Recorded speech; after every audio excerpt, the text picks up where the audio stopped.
Hi there and welcome to chapter 3, lecture number 2. So in this video we will focus on materials in the real world. And that is important because if we want to have a good understanding of 3D materials, of course we need to understand how materials in our world works. So we zoom in on this part. So we will focus on what is a material. We already worked with it on the dice, but this was a very simple setup. So we go more in depth. Why some materials look rough and some shiny. This is a very important thing to know. We focus more on wood, bricks, leaves, and water. So there we go. So what is a material? Well, in short, the substance or substances of which an object is made or composed. So that means that water has a different substance if you compare this with a brick. The whole structure is different. But to have the logic behind this, we go to the next slide so I can tell you a bit more about it. If you look at, let's start on the bottom image, the shiny object. This is a totally reflective object. So if you look at this object, you can see yourself inside it. So this is a mirror. So what happens is the light in it, this could be a lamp or the sunlight, but it is hitting the object, but because it is so reflective, there is just one way it reflects the other side, and that makes it reflective for the outside world, so you could see yourself inside this object.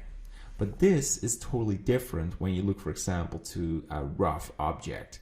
So it is hitting the object, but because it is rough, it is going the left way, the right way, and all sort of directions, and there is no way there is a sort of reflection inside of it, and that makes it gives it this diffused look.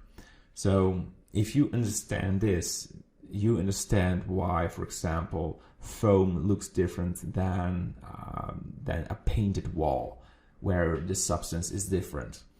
Very important thing, so try to understand. If you don't understand this, ask this on the dashboard, because it will make life much more simple with this logic. So we focus on some materials. Wood.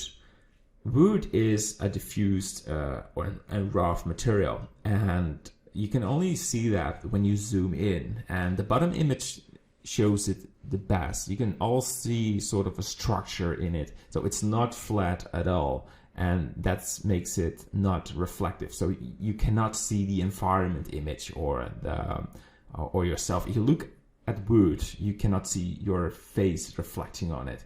Maybe just a little if you have a different piece of wood, like when it's really sandpapered and polished.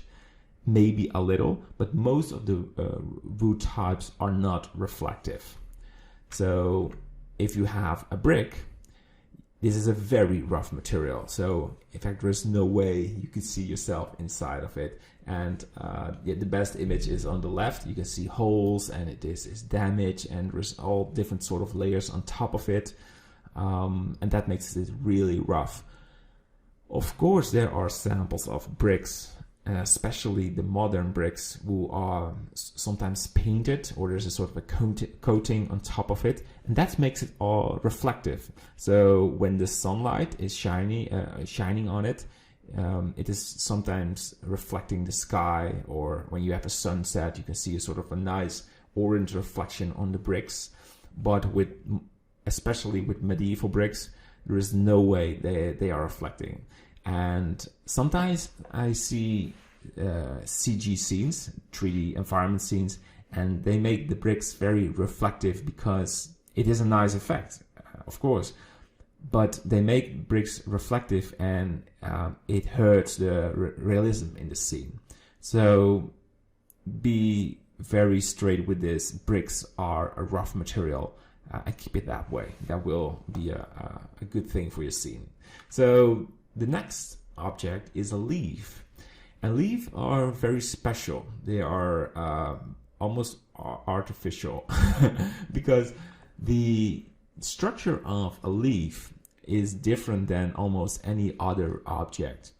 And that's because they have a sort of a transparency, and they cause for example, if you have this green leaf on the left top image, when the sun is hitting this image, it is going through the leaf, but the white light ray is changed to a different color.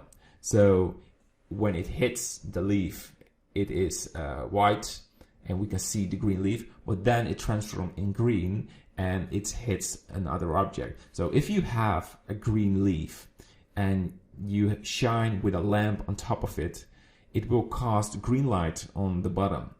So this is a very interesting thing if you look at this material. So the whole substance is different. And especially when you create nature scenes, and well, we call this effect the translucency effect. So if you do not have a translucency shader in your scene on nature, it will look very weird, because we are so used that this effect is happening in real life. For example, if you walk in a forest, you have all sort of trees with green leaves, and when you make a picture, your picture is always have this green tint on your image, because if you have a white shirt, it has a sort of a green color on it, and that's because of the translucency effect, because green is everywhere in the forest. So very important in your CG scenes. Go for a walk outside and study it. It is very interesting, and yeah, just so you know.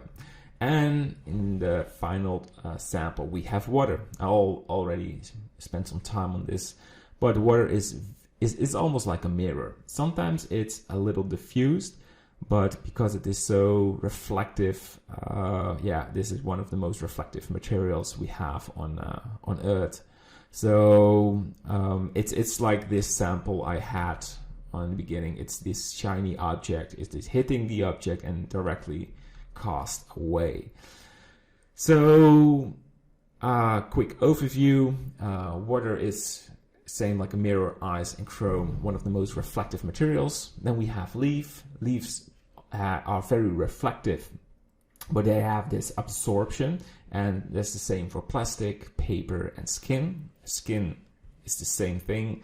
It also absorbs light, but we call this subsurface scattering, so that's not translucency.